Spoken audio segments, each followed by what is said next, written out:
Thank you, Misa. Thank you so much. With everything that's going on in the world this week, these past months, we are all called to a greater vision for ourselves and the world. Without vision, the people will perish. In our teaching, the place where we begin is within ourselves. What is calling you? Because I know that something has been calling me.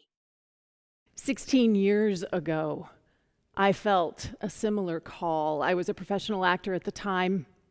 I was successful, and yet there was a part of me that was dissatisfied, that just was feeling as if I had sort of plateaued in some way.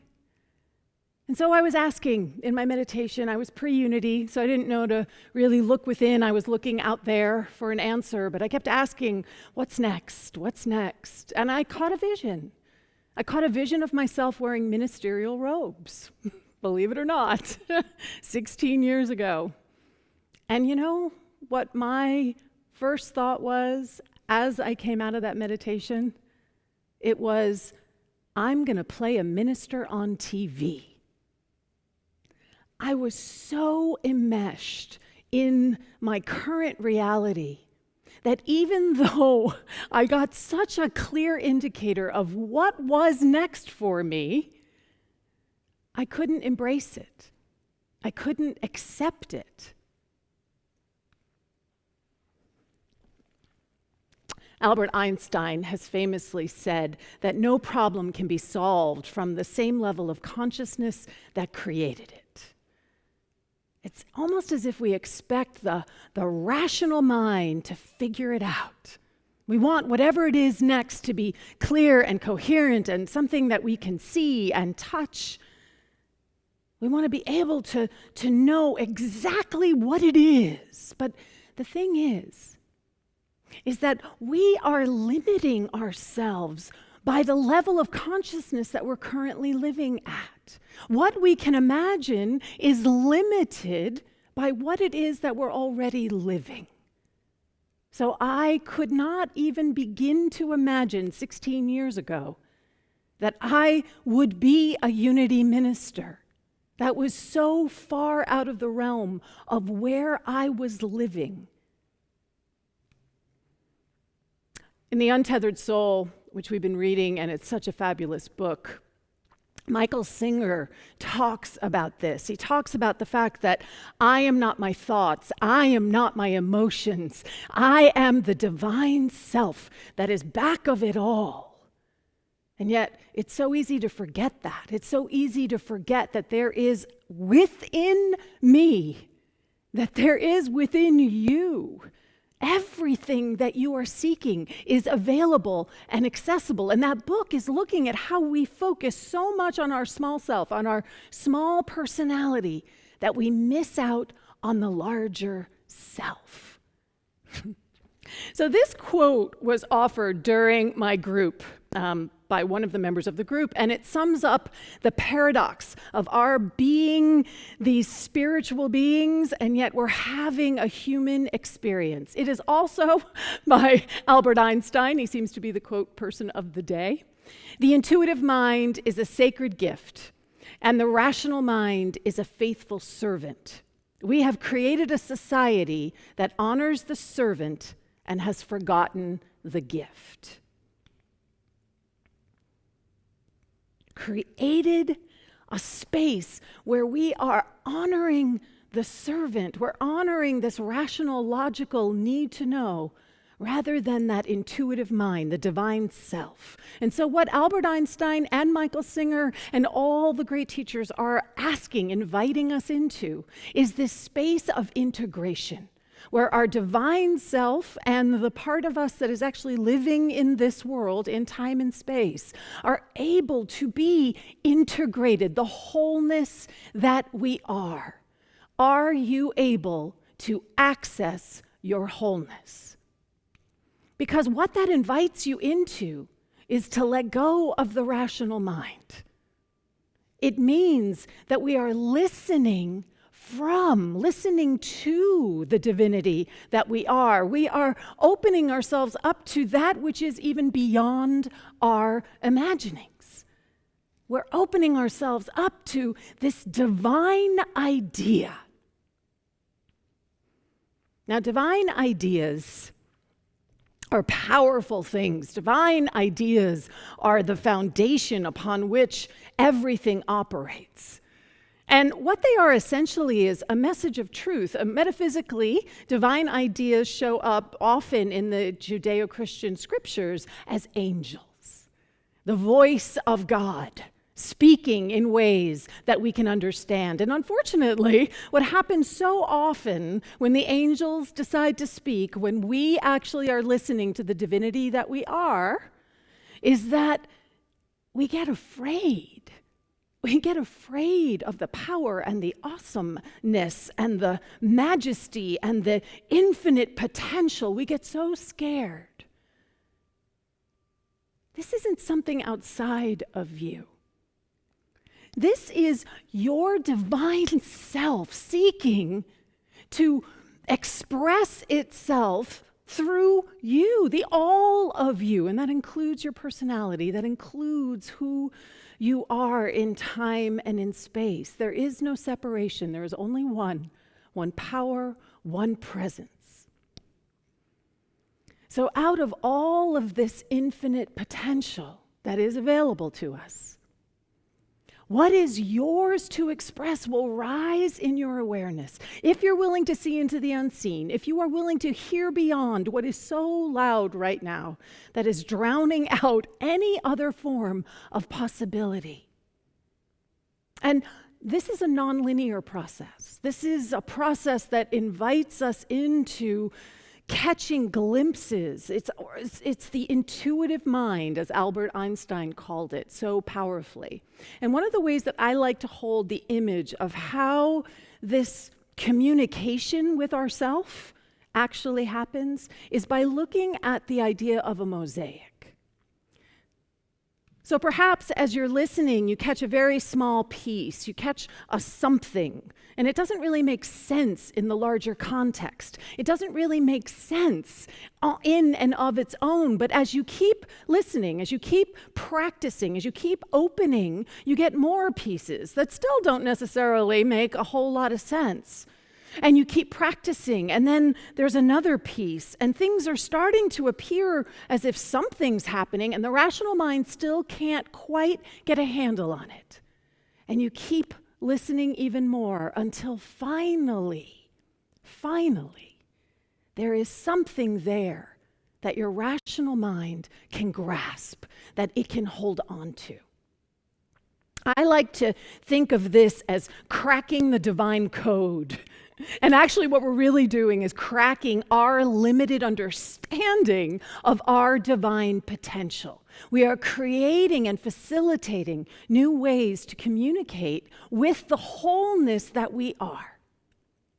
So what I'd love to do right now is there is a fabulous process that I feel so blessed to have it been introduced to when I was at Agape. Reverend Bernard Beckwith has created this beautiful process called life visioning. And I am going to invite our very own Deborah Winters to come up and sing us into a space of openness. And in that openness, I'm going to lead us through a guided visioning process. So if you'd like to have something that you can write with during this process to take down a few notes, please feel free. You can just enjoy the process and luxuriate into it. But this is an opportunity to quiet that rational understanding and to access the largest awareness of who and what we truly are. An opportunity to catch a vision of a world that truly works for everyone. This inner space has the power to set me free. It's the cavern of creation and the truth of you and me. This inner space an eternity of time. It's the moment of the holy now, and the allness that is mine.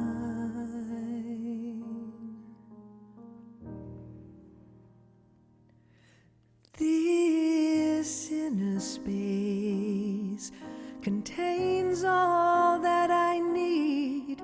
From deep within the invisible flows the living air we breathe. This inner space is flowing in my bones.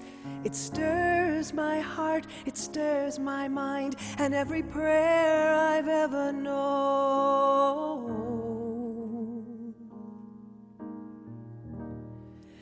And I say, breathe,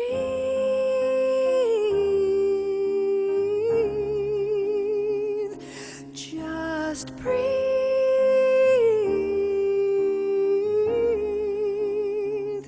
Now breathe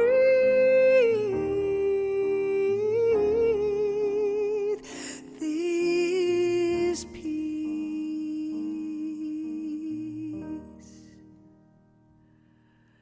This inner space is the ocean of your soul. And when you feel most broken, the truth is you are whole. This inner space, it connects us one and all. And though it would never push you, it will break down every wall. And I say, breathe,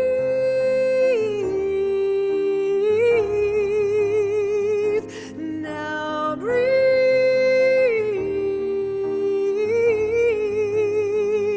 just breathe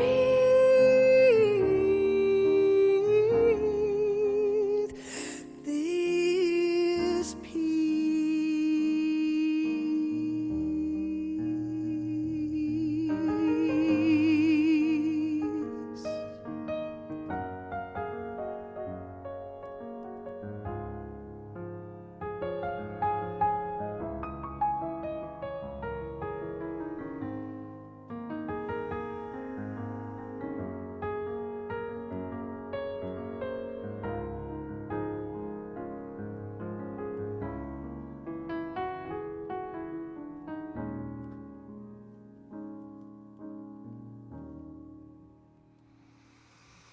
This inner space invites us to renew. In all my endless choosing, I become the chosen two. This inner space, it never knows a past. In a quiet place you can hear it, and it might just make you laugh. So I say, breathe,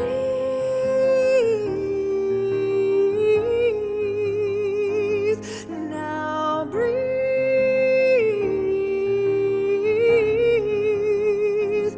just breathe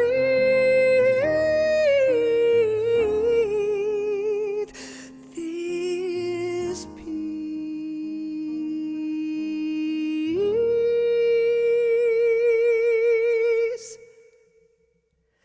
of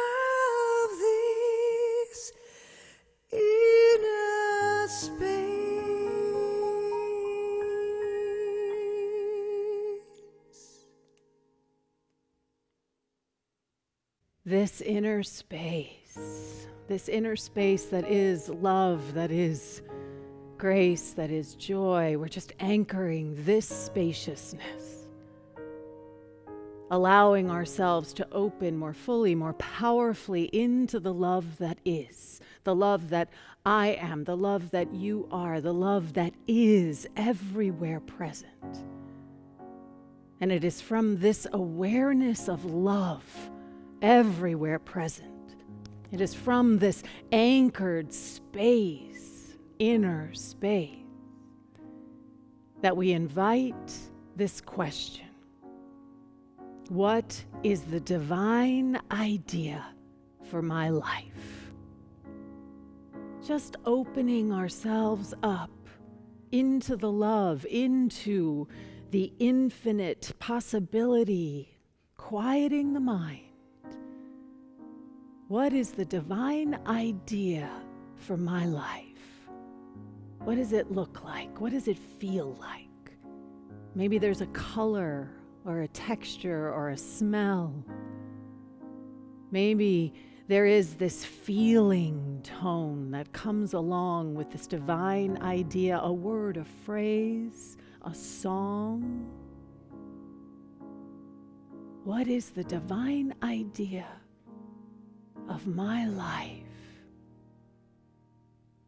Opening into that question. Just allowing whatever arises to arise. It doesn't have to make sense. We're just open to whatever is arising. What is the divine idea of my life? The feel of it. An image, a word, a phrase. And as we continue to allow this divine idea to make itself known, we invite the question: what am I invited to release in order for this divine idea to be made manifest as my life? What is it that is seeking to let go? What is it that may have served but is not in service any longer to this new understanding?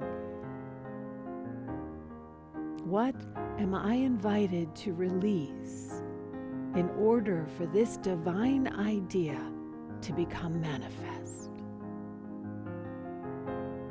We open again into that divine idea. We open to the divine idea of our life. What does that feel like? What is the sense of it all? And what do I need to let go in order for that to actually show up as my life? And as we continue to open into that divine idea, as we continue to allow the divine wisdom that we are already to speak in ways that we can understand, we invite this next question: what do I already have that is mine, that I have faith in, that I know that is in support of this divine idea being made manifest in time and in space? What is already mine? What can I bring to the table right now with confidence, with a surety? What is present for me that will support this vision? Even if I don't quite know what the vision is, what within me will support the feeling tone, the sense that I am catching? And we continue to just open to the divine idea, the color, the texture, the smell, the taste, the feel, the energy of it all. And we invite this question: what am I seeking to become in order for this divine idea to be made manifest? What is seeking to express as my life in new and powerful ways? What am I invited to stand as? Maybe there's a divine quality. Maybe there's an understanding that you get to own or explore or dive into that is in support of this divine idea. What is mine to become more fully? What is mine to reveal more powerfully? So that this divine idea, and we keep opening into the divine idea, can become manifest in time and in space. And we breathe into these questions. What is mine to release? What is that I already have? And what is it that I am being invited to discover about myself? All of it in service to this divine idea being made manifest. And so I see and I know that as these questions have been answered, that the process has begun. So regardless of whether you hear an answer now or later, that the process has been initiated. And I know that for each of us, the divine is speaking in ways that we can understand, that we are speaking to ourselves in ways that we can understand. And I see the divine idea that is life itself expressing as me, as you, as each of us, and as the world, having everything it needs and more to be made manifest in time and in space. How good that is. How grateful I am. And so it is. Amen. Ashe. So that is the life visioning process.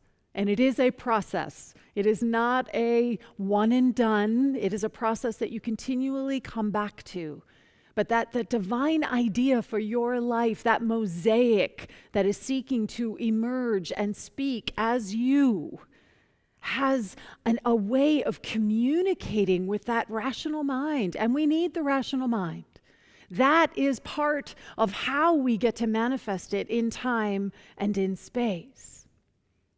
So, how do you activate the vision? The beauty of this process is that as we catch even just the sense of what the divine idea is, what we also have is that we have concrete things that we can activate. We can release what no longer serves. We can actively seek to let go of what we no longer need anymore. We can activate what is ours right now. We can stand in it more firmly. We can bring it into this moment. And then we can live into what it is that we are becoming. The process is actually less about catching the divine idea, though that's like the carrot that moves us forward. But what it is really about is giving us concrete, practical ways to begin to live into that which is beyond our current understanding. And as we step into that, the divine vision of our life rises up to meet us. I stand here before you, a unity minister about to be ordained next week. That divine idea for my life happened because I have been releasing what no longer served, living into what was mine right now, and stepping up into what it is that I was becoming. So if you are interested in doing this practice on your own, just know that on the website there is an audio of me. There's 2 versions, one with chimes and bells and one with music, so you can listen to it as often as you like. And the actual questions are also listed on the website so that you can engage with this powerful, powerful practice that allows the intuitive mind, the divine self, to actually be the one who is guiding your life. Thank you, and namaste.